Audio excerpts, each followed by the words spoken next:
لا أقسم بيوم القيامة ولا أقسم بالنفس اللوامة أيحسب الإنسان أن لن نجمع عظامه بلى قادرين على أن نسوي بنانه. الحمد لله نحمده ونستعينه ونستغفره ونؤمن به ونتوكل عليه ونعوذ بالله من شرور أنفسنا ومن سيئات أعمالنا من يهده الله فلا مضل له ومن يضلله فلا هادي له ونشهد أن لا إله إلا الله وحده لا شريك له ونشهد أن سيدنا ومولانا محمدا عبده ورسوله صلى الله عليه وعلى آله وأصحابه وسلم تسليما كثيرا كثيرا. أما بعد أعوذ بالله من الشيطان الرجيم بسم الله الرحمن الرحيم يا أهل الكتاب لا تغلوا في دينكم ولا تقولوا على الله إلا الحق إنما المسيح عيسى ابن مريم رسول الله وكلمته ألقاها إلى مريم وروح منه فآمنوا بالله ورسله ولا تقولوا ثلاثة انتهوا خيرا لكم إنما الله إله واحد سبحانه أن يكون له ولد له ما في السماوات وما في الأرض وكفى بالله وكيلا. وقال الله تبارك وتعالى في موضع آخر يا أيها الذين آمنوا لا تتخذوا اليهود والنصارى أولياء بعضهم أولياء بعض ومن يتولهم منكم فإنه منهم إن الله لا يهدي القوم الظالمين. وقال النبي صلى الله عليه وسلم من تشبه بقوم فهو منهم أو كما قال عليه الصلاة والسلام. صدق الله العظيم وصدق رسوله النبي الكريم ونحن على ذلك لمن الشاهدين والشاكرين والحمد لله رب العالمين. میرے محترم دینی بھائیوں اور بزرگوں، آج کے بیان میں انشاءاللہ ہم کرسمس کے بارے میں سنیں گے کہ کرسمس کا دن جو منایا جاتا ہے اس کی حقیقت کیا ہے۔ اللہ رب العزت نے انسانوں کو پیدا کیا، جناتوں کو پیدا کیا اور بہت ساری مخلوقات کو پیدا کیا۔ انسانوں جناتوں کو پیدا کرنے کے بعد اس کا مقصد، پیدائش کا مقصد بھی قرآن کریم کی آیت کے ذریعے سے اللہ نے بتا دیا کہ وَمَا خَلَقْتُ الْجِنَّ وَالْإِنسَ إِلَّا لِيَعْبُدُونِ، کہ جنات و انسانوں کو میں نے محض اپنی بندگی اور عبادت کے لیے پیدا کیا ہے۔ اور بندگی اور عبادت کس طرح کرے، اس کا طریقہ کیا ہے، وہ بندے کو کیسے پتا چلے، تو اس کے لیے اللہ رب العزت نے انبیاء اور رسول کا سلسلہ شروع کیا۔ سب سے پہلے آدم علیہ السلام اور آخری میں ہمارے نبی حضرت محمد مصطفیٰ صلی اللہ علیہ وسلم۔ انبیاء زمانے کے اعتبار سے مختلف انبیاء کرام علیہ السلام اپنی قوم کے علاقے کے لیے، کسی کو کسی ملک کے لیے، الگ الگ قبائل کے اعتبار سے اللہ رب العزت انبیاء کرام علیہ السلام کو بھیجتے رہے۔ نبی آتے تھے رسول آتے تھے، ساتھ میں کسی کو کتاب دی جاتی، کسی کو کوئی صحیفہ دیا جاتا، اپنی قوم کو اس کے مطابق اللہ کے احکامات پہنچا دیتے۔ جو قوم اور جو لوگ اپنے وقت کے نبی کی بات کو مانتے، اللہ اس قوم کو کامیاب، دنیا میں بھی کامیاب کرتے تھے، آخرت میں بھی کامیاب کرتے تھے۔ اور جو قوم اور جو لوگ وقت کے نبی کی بات کو نہیں مانتے، اللہ رب العزت ان کو دنیا میں بھی نقصان، ان کے لیے آخرت میں بھی خسارہ۔ حضرت آدم علیہ السلام سے لے کر ہمارے آخری نبی محمد مصطفیٰ صلی اللہ علیہ وسلم تک جتنے انبیاء اور رسول آئے، ان کی متعین تعداد تو اللہ کی سوا کوئی جانتا نہیں۔ البتہ حدیث شریف میں آتا ہے کہ نبی کریم صلی اللہ علیہ وسلم نے فرمایا کہ انبیاء علیہ السلام 1,24,000 بتائی جائیں۔ یہ سارے کے سارے انبیاء علیہ السلام اللہ کی طرف سے دنیا میں تشریف لاتے تھے، اپنے احکامات، اللہ کے احکامات کو، اپنی نبوت کو لوگوں کے سامنے بتاتے تھے، سیدھی راستہ، صحیح راستہ، جنت کا راستہ، جہنم کا راستہ بتاتے تھے۔ ان سوالات انبیاء کرام علیہ السلام میں سے 25 انبیاء کرام علیہ السلام کا ذکر قرآن کریم میں، ان کے علاوہ دوسرے انبیاء کرام علیہ السلام کا ذکر احادیث مبارکہ میں آتا ہے۔ ان میں سے ایک نبی حضرت عیسیٰ علیہ السلام، حضرت عیسیٰ علیہ السلام کا تعلق نبی کریم صلی اللہ علیہ وسلم سے اور نبیوں کے مقابلے میں زیادہ ممتاز اور بڑا ہوا ہے، اس لیے کہ حضرت عیسیٰ علیہ السلام کو اللہ رب العزت نے زندہ اپنے آسمانوں پر اٹھا لیا ہے۔ قرآن کریم میں ہے کہ اللہ رب العزت نے عیسیٰ علیہ السلام کو زندہ آسمانوں پر اٹھا لیا ہے، اور آخری زمانے میں قیامت سے پہلے جب دجال نکلے گا، اس وقت اللہ رب العزت حضرت عیسیٰ علیہ السلام کو اس آخری امت کا ایک امتی ہونے کی حیثیت سے ان کو دنیا میں بھیجیں گے، اور پھر حضرت عیسیٰ علیہ السلام آ کر اس وقت امام مہدی ہوں گے، ان کے ساتھ مل کر پوری دنیا کے لیے اسلام کو پھیلائیں گے، اسلام کا غلبہ ہو جائے گا اور دجال کو ختم کریں گے۔ تو اس حیثیت سے ان کا تعلق نبی کریم صلی اللہ علیہ وسلم سے اور نبیوں کی نسبت بہت زیادہ بڑا ہوا ہے۔ حضرت عیسیٰ علیہ السلام کے بارے میں عیسائیوں کا عقیدہ یہ ہے کہ نعوذ باللہ ان کو اللہ نے جنم دیا، یہ اللہ کے بیٹے ہیں، نعوذ باللہ۔ جتنے بھی عیسائی ہیں، یہ چرچ والے، سلیب والے، جو کراس کی نشانی بنی ہوتی ہے، یہ ان کا عقیدہ ہے کہ عیسیٰ یہ تو روح اللہ کے بیٹے ہیں، اللہ نے ان کو جنا ہے، نعوذ باللہ۔ حالانکہ قرآن کریم اور حدیث مبارکہ اس سے بری ہے کہ اللہ کا نہ کوئی بیٹا ہے، نہ اس نے کسی کو جنا، وہ نہ جنا گیا۔ سورہ اخلاص کے اندر پورا اس کا مضمون ہے۔ حضرت عیسیٰ علیہ السلام کی پیدائش اور ان کے واقعات کو ہم جب پڑھتے ہیں تو یہ ان کی جو عیسائی جو لوگ ہیں اپنے ان کو خدا کا بیٹا مانتے ہیں، ان کے سارے اس تردید اور ان کے عقائد کی پوری دھجیاں بکھر جاتی ہیں۔ پہلے ہم عیسیٰ علیہ السلام کے متعلق کچھ سننے تھے، ان کی پیدائش کس طرح ہوئی۔ ان کی والدہ کا نام تھا مریم، تو قرآن کریم کے اندر 16ویں پارے کے اندر پوری سورت اس کے متعلق سورہ مریم کے نام سے اللہ رب العزت نے ذکر کیا، اتاری ہے۔ اس میں پورا ان کا حضرت عیسیٰ علیہ السلام کا پیدائش کا اس نے واقعہ ذکر کیا ہے۔ یہ مریم جو ہے وہ بھی بہت پاکیزہ اللہ کی نیک بندی تھی۔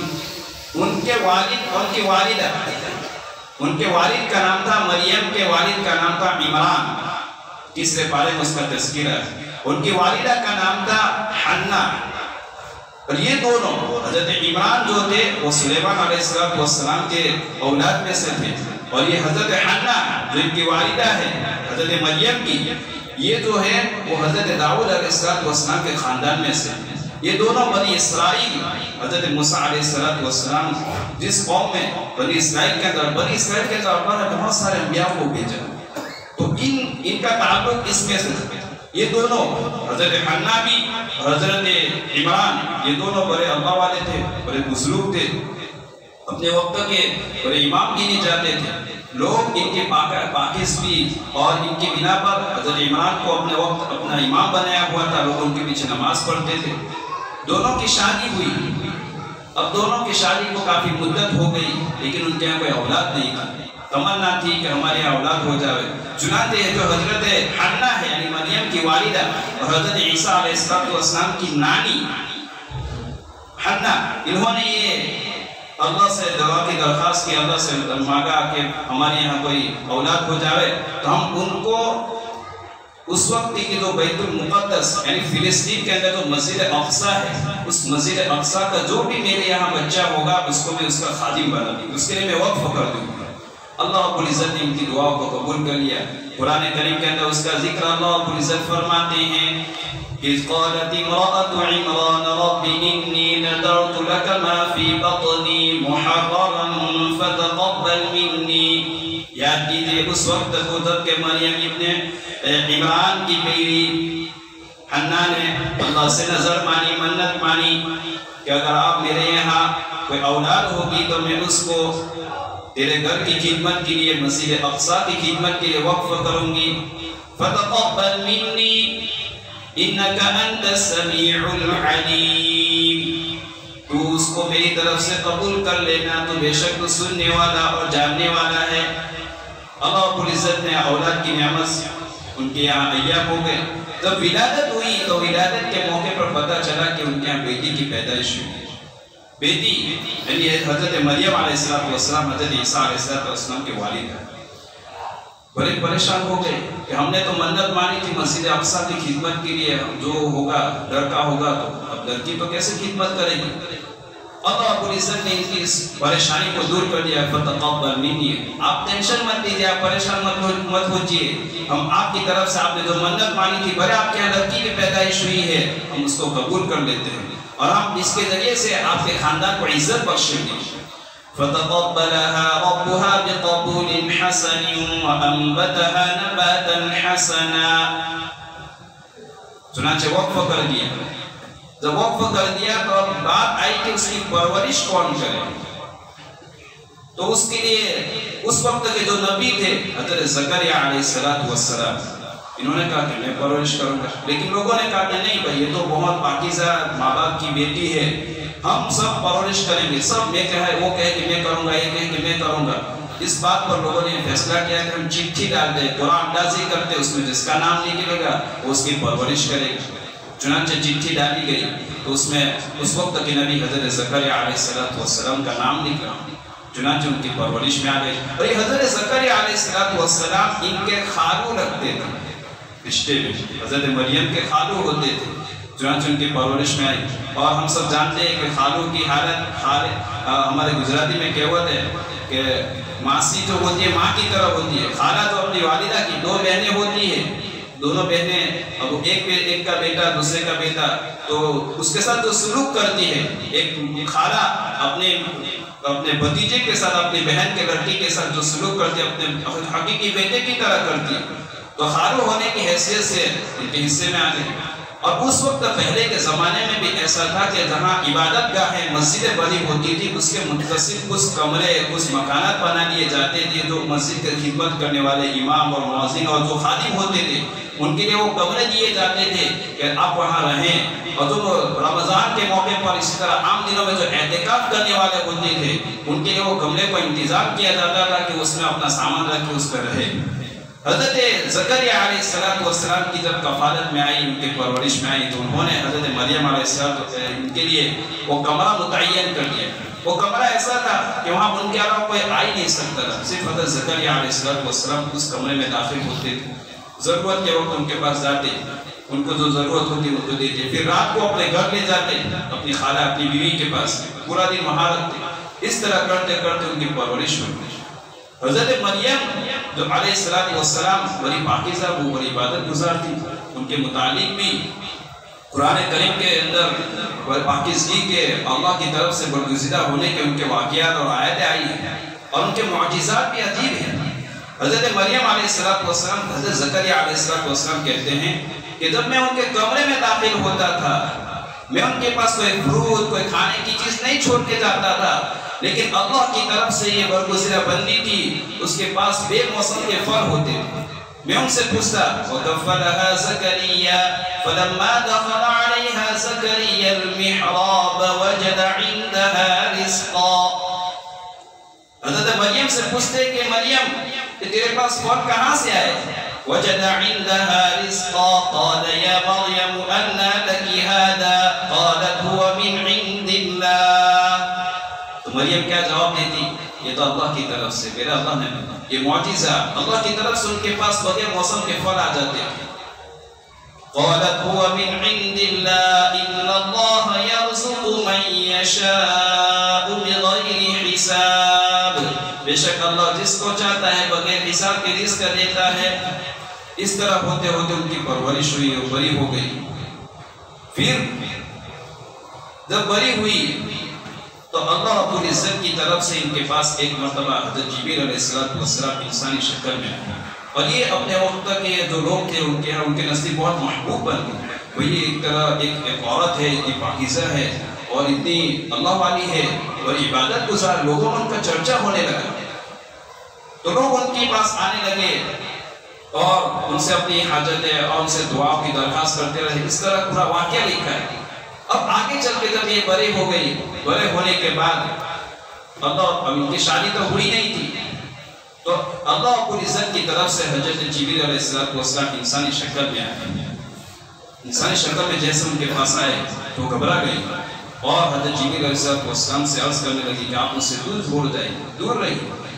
حضرت جبریل علیہ السلام نے کہا آپ گھبرائے نہیں، اللہ کی طرف سے مجھے آپ کے پاس بھیجا گیا ہے اور مجھے حکم دیا گیا ہے کہ میں آپ کے اندر سور پھونکوں اور پھونک کے ذریعے سے آپ کو بچہ پیدا ہو۔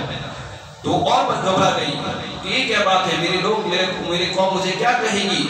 اس کا پورا تذکرہ سورہ مریم میں ہے۔ وَاذْكُرْ فِي الْكِتَابِ مَرْيَمَ إِذِ انتَبَذَتْ مِنْ أَهْلِهَا مَكَانًا شَرْقِيًّا فَاتَّخَذَتْ مِنْ دُونِهِمْ حِجَابًا فَأَرْسَلْنَا إِلَيْهَا رُوحَنَا فَتَمَثَّلَ لَهَا بَشَرًا سَوِيًّا۔ اس کے بعد پورا تذکرہ ہے۔ اللہ رب العزت کی طرف سے ایک پھونک مار دی گئی جس کی وجہ سے ان کے پیٹ کے اندر رحم ٹھہر گیا، اور دھیرے دھیرے اللہ رب العزت اندر ان کی پرورش، حضرت عیسیٰ علیہ السلام کی پرورش ہونے لگی۔ اب یہ گھبرا گئی کہ میری قوم کے لوگ کیا کہیں گے۔ اللہ رب العزت کی طرف سے ان کو حکم دیا گیا کہ آپ اپنے شہر سے، آپ جہاں رہتے اپنے مکان سے دور چلے جائیں اور ایک دور جا کر وہاں اپنے گزر بسر کریں۔ جب حمل کی مدت ختم ہوئی اور پیدائش کا وقت آیا تو مریم کہتی ہے کہ کاش کہ میں ملتی ہو جاتی، کاش کہ میں مر جاتی تاکہ مجھے وقت دیکھنے نہ ملتا، یہ دن دیکھنے کو نہ آتا۔ اور پھر اللہ رب العزت کی طرف سے جب ولادت ہوتی ہے، ولادت کا جو موقع ہوتا ہے اس وقت وہ جنگل و بیابان میں ہوتی ہے۔ اب کھانے کے اعتبار سے تو اللہ رب العزت کی طرف سے واپس حکم ہوتا ہے فَأَجَاءَهَا الْمَخَاضُ إِلَى جِذْعِ النَّخْلَةِ، کہ مریم کو حکم ہوتا ہے کہ تم اس کھجور کے درخت کے پاس چلی جاؤ اور جانے کے بعد وہاں اس کی تنے کو حرکت دینا جس کی وجہ سے اس کی پکائی کھجوریں تمہارے اوپر گرے گی، تم اس کو کھا لینا۔ فَجَاءَهَا الْمَخَاضُ إِلَى جِذْعِ النَّخْلَةِ قالت يا ليتني مت قبل وكنت هذا نسيا منسيا۔ بغیر باپ کے حضرت عیسیٰ علیہ السلام پیدا ہوئے۔ اللہ رب العزت کی طرف سے لوگوں کو بتانا تھا کہ اللہ اس پر قادر ہے کہ بغیر باپ کے بھی اولاد پیدا کر سکتا ہے، اس لیے اللہ رب العزت نے حضرت عیسیٰ علیہ السلام کو بغیر باپ کے پیدا کیا۔ لوگوں میں چرچا ہوا جب حضرت مریم اپنے بیٹے کو لے کر حضرت عیسیٰ علیہ السلام کو لے کر جب بستی میں داخل ہوئی، لوگوں نے تانا دینا شروع کر دیا، یا اخت ہارون ما کان ابوک امرأ سوء وما کانت امک بغیا۔ اور یہ جو مریم ہے یہ حضرت ہارون یعنی موسیٰ علیہ السلام کے بھائی، ان کی بہن بھی لگتی ہے رشتے کے اعتبار سے۔ تو لوگوں نے کہا کہ ہارون کی بہن تم نے کیا کر دیا، تہمت لگانا شروع کر دیا، تمہاری تو شادی نہیں ہوئی، تمہارا کوئی شوہر نہیں ہے، تمہارے پاس بیٹا کہاں سے آ گیا، اس پر تہمت لگائی۔ اللہ کی طرف سے ان کو یہ بات بتائی گئی تھی کہ جب تمہارے ساتھ کوئی گفتگو کرنا چاہے تو تم کہہ دینا کہ میں نے روزہ ہے، کہ میرا روزہ ہے، میں کسی سے گفتگو نہیں کروں گی۔ بات ہو گئی۔ اور اس بچے کی طرف اشارہ کر دینا کہ جب تمہارے پاس کوئی تہمت لگائے اس طرح تو اس بچے، اللہ رب العزت نے جب لوگوں کا بہتان، لوگوں کی طرف سے ان کے اوپر جو بہتان لگایا گیا تو حضرت عیسیٰ علیہ السلام چھوٹے سے معصوم ہیں، اللہ رب العزت نے ان کو قوت گویائی عطا فرمائی۔ پوری تاریخ کے اندر ہم پڑھیں گے تو کچھ بچے ایسے ہیں جنہوں نے بچپن کے اندر گفتگو کی، اس میں حضرت عیسیٰ علیہ السلام ہے۔ چنانچہ جب لوگوں نے تہمت لگائی اور اس طرح برا برا کہنا شروع کر دیا، حضرت عیسیٰ علیہ السلام گہوارے میں ہیں، گوریے کے اندر سو رہے ہیں، اور اللہ رب العزت کی طرف سے ان کو قوت گویائی دی جاتی ہے۔ وہ کہتے ہیں قال انی عبد اللہ، میں اللہ کا بندہ ہوں، وآتی الکتاب وجعلنی نبیا، مجھ کو کتاب دی گئی ہے اور مجھ کو نبی بنایا گیا ہے۔ قال انی عبد اللہ، اور میری جو والدہ ہے وبرا بوالدتی، میری والدہ کا مجھے فرما بردار بنایا گیا ہے، اور مجھ کو ان کی نافرمانی سے منع کیا گیا، میں اپنی والدہ کا فرما بردار ہوں۔ وبرا بوالدتی ولم یجعلنی جبارا شقیا، اور میں کوئی متکبر اور میں برا نہیں ہوں، اللہ کی طرف سے میں بھیجا گیا ایک نبی ہوں۔ یہ گہوارے کے اندر انہوں نے یہ گواہی دی، اور ان کی گواہی ایسی تھی کہ اس وقت کے بڑے بڑے خطبہ اچنبے میں اور پریشان آ رہے کہ چھوٹا سا بچہ اتنی اچھی گفتگو کر رہا ہے۔ پھر حضرت عیسیٰ علیہ السلام کی پیدائش ہوئی۔ اب یہ جو عیسائی ابھی کے وقت کے جو ہے وہ ان کی پیدائش کو اس کرسمس کے دن جو مناتے ہیں، حالانکہ تاریخ کے اعتبار سے ان کی پیدائش کا وقت کوئی متعین کوئی دن کسی کو پتہ ہی نہیں۔ انہوں نے جو 25 ستمبر یا آخری دسمبر کے جو مہینے میں جو بناتے ہیں، جو دن مناتے ہیں، انہوں نے اپنے پادریوں کے کہنے پر انہوں نے شروع کر دیا۔ ان کی کتابوں کے اندر بھی ان کو پتہ نہیں ہے کہ کون سی تاریخ ہے، کسی متعین کتاب میں ہے ہی نہیں کہ تاریخ عیسیٰ علیہ السلام کون سی ہے، پیدائش کی تاریخ کون سی ہے۔ یہ سب سے پہلے کرسمس کی جو شروعات کی ہے یہ 325 عیسوی، ابھی 2021 چل رہا ہے، 325 عیسوی کے اندر اس کی شروعات فلسطین قسطنطنیہ اس کے بادشاہ نے اس کی شروعات کی۔ وہ بھی اس طرح کے دوسرے کسی چیز کی خوشی میں وہ کوئی دو دن مناتے تھے، انہوں نے اس کے اندر اس کو شامل کر لیا، اس سے اس کی شروعات ہوئی۔ کرسمس یہ دو لفظ ہے، کرس اور مس۔ کرس کا معنی ہے مسیح علیہ السلام، اور مس کا معنی ہے اکٹھا ہونا، جمع ہونا۔ یعنی اس کا پورا مطلب یہ ہوتا ہے کہ حضرت عیسیٰ علیہ السلام کی پیدائش کے دن جمع ہونا، خوشی کا دن، یوم پیدائش عیسیٰ علیہ السلام کی۔ حالانکہ تاریخ کے اعتبار سے دیکھنے جائے تو 25 دسمبر یا کوئی اور ہے ہی نہیں۔ اور یہ لوگ کہتے ہیں کہ جب عیسیٰ علیہ السلام پیدا ہوئے تو سخت سردی کا موسم تھا، ایک چرواہا اپنی بکریوں کو چرانے جا رہا تھا اور اس نے وہاں ان کی آواز کو سنا تھا۔ اور قرآن کے میں نے آپ کے سامنے جو ابھی کچھ آیت تلاوت کی، اس میں یہ بتایا گیا کہ ان کی والدہ کو اللہ کی طرف سے حکم ہوا کہ کھجور کے درخت کے پاس جائیے اور اس کو حرکت دیجیے، کھجوریں گرے گی پکی پکائی، آپ اس کو کھا لینا۔ اب کھجور جو پکتی ہے وہ سردی کے موسم میں نہیں پکتی ہے، بلکہ اس کے پکنے کا موسم تو گرمی کا ہوتا ہے۔ تو اس سے ان کی اس بات کی جھوٹی بات ثابت ہوتی ہے کہ ان کی پیدائش جو ہے سردی کے موسم میں کہتے ہیں دسمبر کے اندر، بالکل جھوٹ ہے۔ اپنی منمانی انہوں نے کر دیا۔ ان کے جو بڑے بڑے لوگ، لیڈر لوگ ہیں، ان کے جو پادری ہیں، انہوں نے یہ دن کو نکالا ہے۔ اور نعوذ باللہ یہ لوگ حضرت عیسیٰ علیہ السلام کو اللہ کا بیٹا مانتے ہیں، یہ بالکل جھوٹی حقیقت ہے۔ قرآن اس کے ساتھ انکار کرتا ہے، اور خود ان کی جو بائبل کتاب ہے، انجیل ہے، اس میں بھی اللہ رب العزت نے اور اس میں بھی یہ بتایا گیا ہے کہ عیسیٰ اللہ کے بیٹے نہیں ہیں، بلکہ وہ خود اس بات کا حکم کرتے تھے کہ تم اللہ کی بندگی کرو، اللہ کو سجدہ کرو۔ اور قرآن کریم بھی اس کو صاف وضاحت کر رہا ہے۔ پھر حضرت عیسیٰ علیہ السلام ایک موقع پر سورہ مریم کے اندر یہ آگے چل کے فرماتے ہیں کہ میں تو صرف اللہ کی طرف سے بھیجا ہوا بندہ ہوں، تم اللہ کی بندگی کرو، اللہ کی عبادت کرو تاکہ تم متقیوں پرہیزگار ہو جاؤ۔ تو اس بات سے پتہ چلتا ہے کہ جو کرسمس کا دن ہے یہ نعوذ باللہ ایک غلط تہوار ہے۔ ہم کو ان کے جتنے بھی غیروں کے جو تہوار ہیں ان کے مذہب میں مداخلت کرنا نہیں ہے، لیکن اس سے بچنا ہے کہ ان میں شرکت کریں، ان کے اندر شریک ہونا۔ کرسمس کا دن ہے، دیوالی کا دن ہے، اتران پتنگ چگانے کا دن ہے، ایسے جو ان کے تہوار آتے ہیں ان تہواروں کے اندر ہم کو شرکت نہیں کرنا، اسلام ہم کو اس کی اجازت نہیں دیتا ہے۔ اور دوسری بات کہ مبارکبادی پیش کرنا، کرسمس ڈے مبارک، یہ بھی بالکل حرام کہا ہے۔ حرام کا درجہ کہاں ہے؟ اس لیے اس طرح دیوالی مبارک، ہیپی دیوالی، اس طرح بعض لوگ اس کے دستور ہوتے مسلمان، حرام کہاں ہے؟ مبارکبادی آپ پیش نہیں کر سکتے۔ اب کوئی سوال کرے کہ ہمارا پڑوسی، ہمارا دوست وہ غیر ہے یا جس کا تعلق یہ کرسمس عیسائی کے ساتھ ہے. تو انسانی ناطے ہونے کے اعتبار سے، اخلاقیت کے اعتبار سے ایک فریضہ بنتا ہے کہ وہ تم کو یہ کہیں کہ کرسمس ڈے مبارک، تو اس کے جواب میں شکریہ کی بات کہتے ہوئے، اس کے سامنے صاف بات کہتے ہوئے، دیکھو یہ تمہارا عقیدہ ہے کہ تم حضرت عیسیٰ کو اللہ کا نبی، اللہ کا بیٹا مانتے ہو. نعوذ باللہ، ہمارے عقیدہ نہیں ہے. ہمارا تو عقیدہ ہے کہ حضرت عیسیٰ اللہ کے نبی تھے، ایک ہماری طرح، وہ بھی ایک انسانوں کی طرح انسان تھے، اور وہ اللہ رب العزت نے ان کو اپنے احکامات کو اور اپنی بندگی کی طرف لوگوں کو بلانے کے لیے ان کو بھیجا تھا اپنے وقت کے. وہ نبی تھے، وہ عیسیٰ اللہ کے بیٹے نہیں.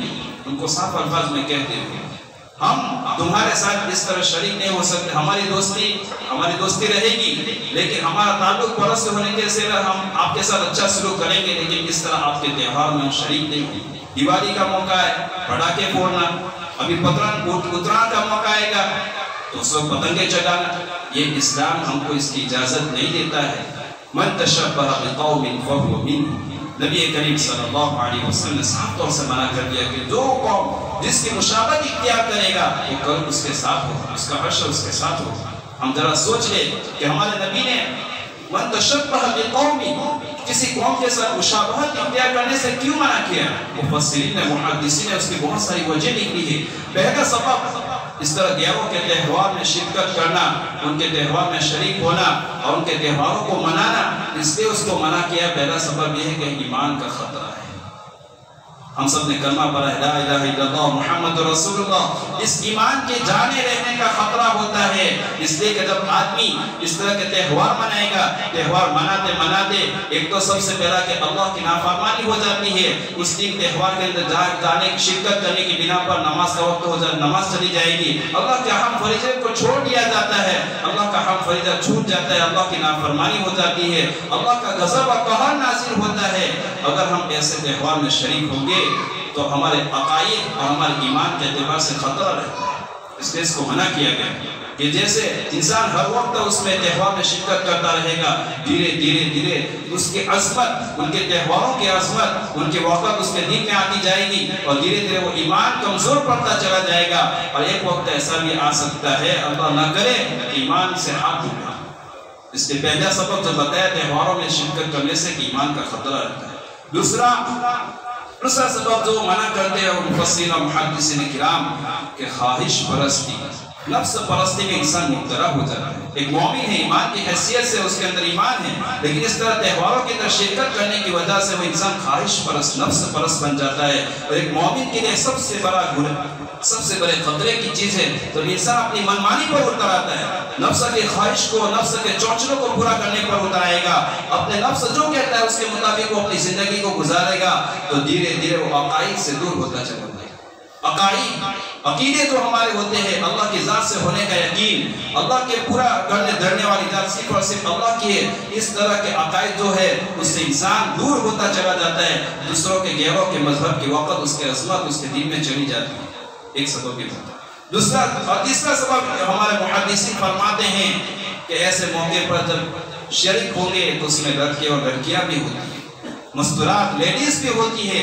جب ان کے ساتھ اختلاف ہوگا، ان کے ساتھ ملنا ہوگا، اور جب آپس میں جو غلط ناجائز تعلقات پیدا ہو جائیں گے، ہندو لڑکا مسلم لڑکا، مسلم لڑکی ہندو لڑکا، غیر کا لڑکا، اس طرح جو تعلقات پیدا ہوں گے، اس کی وجہ سے جو خرافات ہوں گے، اس کی وجہ سے جو لڑائیاں ہوں گی، اور بات کہاں تک پہنچ جاتی ہے ہمارے سامنے کہ پھر وہ لے کر بھاگ جاتے ہیں، اور نوبت یہاں تک پہنچ جاتی ہے کہ پھر مذہب کے اعتبار سے آپس میں جھگڑے ہو جاتے ہیں.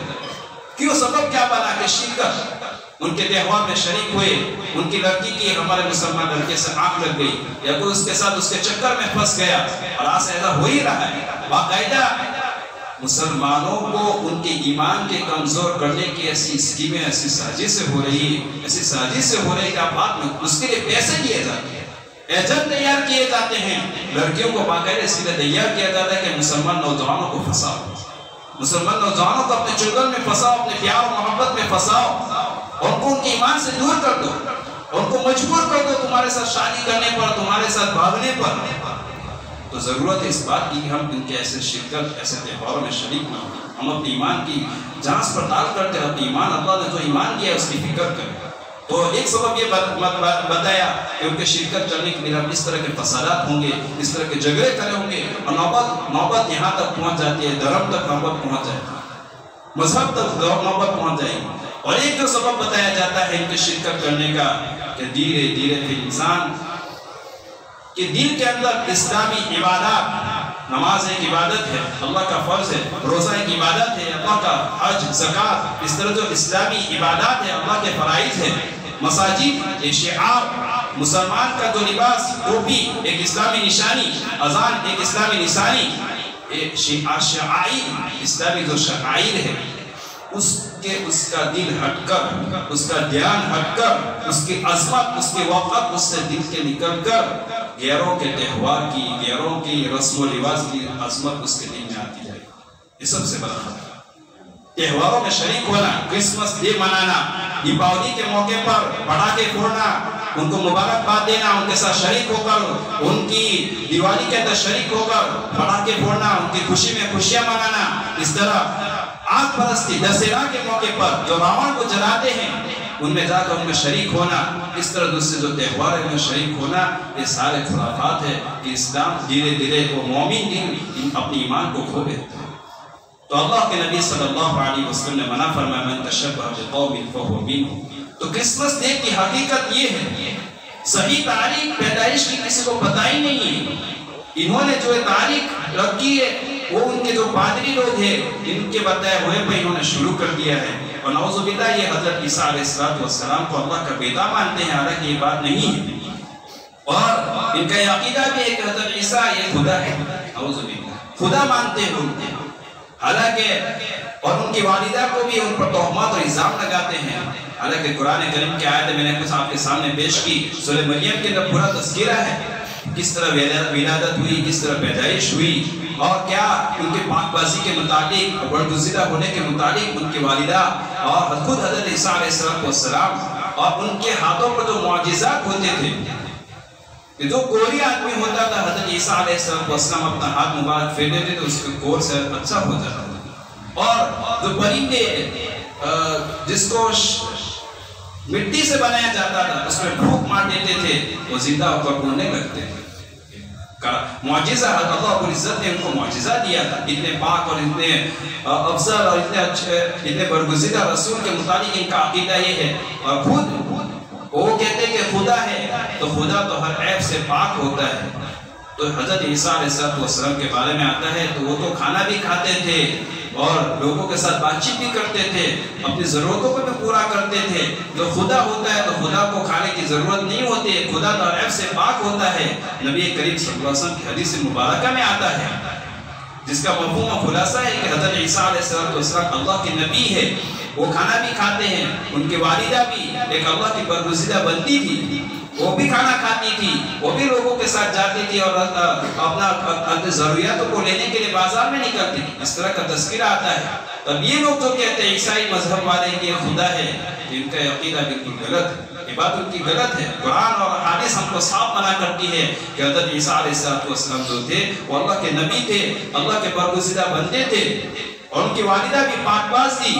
ان کی والدہ پر جو تہمت اور الزام لگایا جاتا ہے یہ بھی بالکل بے عیب ہے، ان کی کوئی حقیقت نہیں ہے۔ حقیقت جو قرآن نے بیان کی ہے کہ وہ اللہ کی برگزیدہ بندی تھی، اللہ کی طرف سے ان کو حضرت جبریل علیہ السلام کے ذریعے سے اللہ نے اپنی قدرت سے ایک حضرت عیسیٰ علیہ السلام کو پیدا کیا تھا۔ تو کرسمس ڈے کی حقیقت ہے، میں اپنے تمام نوجوانوں سے گزارش کرتا ہوں کہ اپنی عبادت کو ضائع نہ کریں۔ آپ پورا دن صبح سے لے کر شام تک، صبح میں فجر کی نماز پڑھی، اس کے بعد کچھ تلاوت قرآن کی، اس کے بعد تسبیحات آپ نے پڑھی، کوئی نیکی کا کام کیا، اور اس طرح آپ تھوڑے وقت کے لیے اس طرح کے تہواروں میں چلے جائیں گے۔ اس طرح گھومنے کے لیے ان کی جو جگہ ہیں جہاں یہ لوگ جمع ہوتے ہیں ان کے اندر چلے جائیں گے تو سب آپ ان کے ساتھ شریک ہو جائیں گے۔ اللہ نہ کرے اگر اس وقت اللہ کا عذاب آ گیا تو آپ کا کیا ہوگا؟ ڈرنے کی بات ہے۔ اور جب ان کی شروعات، ان کے جو تہوار ہیں سارے کے سارے تہوار فضول خرچی والے ہیں۔ آپ دیکھ لیجئے یہ حضرت عیسیٰ علیہ السلام کی پیدائش کا جو دن مناتے ہیں، پہلے فضول خرچی اس میں موم بتیاں جلانے کی، کہ وہ موم بتیاں جلا کر پورا روشن کرتے تھے۔ پھر دھیرے اب کرسمس ٹری درخت کی شکل اختیار کر لی کہ وہ درخت ایک مخصوص شکل میں درخت بنایا جاتا ہے، اس کو سنگار کیا جاتا ہے، اس کو سجایا جاتا ہے. پھر دھیرے دھیرے موسیقی آ گئی. ایک پاک باز نبی کی پیدائش پر یہ لوگ کیا خرافات کر رہے ہیں کہ شراب نوشی. پھر دھیرے دھیرے شراب نوشی پر نوبت آ گئی.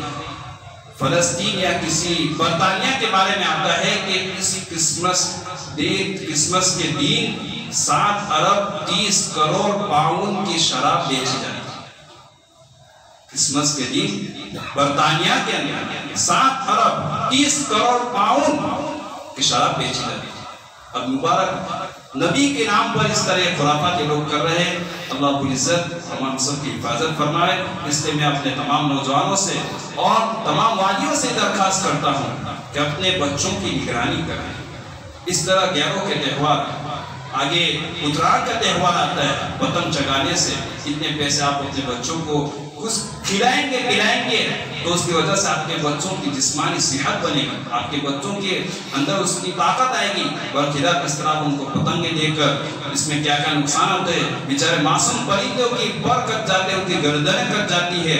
انسانوں پر نقصان ہوتا تو ہوتا ہی ہے کہ داغے کی بنا پر کسی کا گلا کٹ جاتا ہے، کسی کا ہاتھ کٹ جاتا ہے. تو اس طرح کے خرافات سے اپنے آپ کو بھی بچائے، اپنے اولادوں کو بھی بچائے. اور اگر اولاد ضد کرتی ہے تو دو تماچا رسید کر دے، پیار محبت کے اندر ان کو ان کے پیچھے اتنا نہ کھپ جاوے. اس طرح کی ان کے دل کے اندر عظمت بیٹھنی چلی جائے. آپ ان کو پیار محبت سے سمجھا کر ان کو سمجھائے کہ ہمارا یہ تہوار نہیں ہے، ہمارا تہوار تو رمضان اور بقرعید ہے. یہ دو تہوار ہمارے ہیں، یہ تو غیروں کا تہوار ہے. ہمارے نبی نے اس سے منع کیا ہے ان کے ساتھ مشابہت کرنے سے. اس طرح ہم ابھی سے بچپن سے ہمارے بچوں کے دلوں کے اندر بات ڈالیں گے. یہ بچے بڑے ہو کر اس طرح کے خرافات سے بچتے رہیں گے اور ان کی ایمان کی حفاظت بھی ہوتی رہے گی. اور اللہ رب العزت نے جو اولاد کی پرورش اور جو حق ہمارے ذمہ رکھے وہ بھی ہم ادا ہوتے رہیں گے. اللہ رب العزت سے آخر میں دعا ہے کہ ان سب سارے خرافات سے اللہ ہماری حفاظت فرمائے اور ہمارے نوجوانوں کو اور مسلمانوں کو، لڑکے لڑکیوں کی تمام کی ایمان کی عزت کے آبرو کی حفاظت فرمائے. وآخر دعوانا الحمدللہ رب العالمین.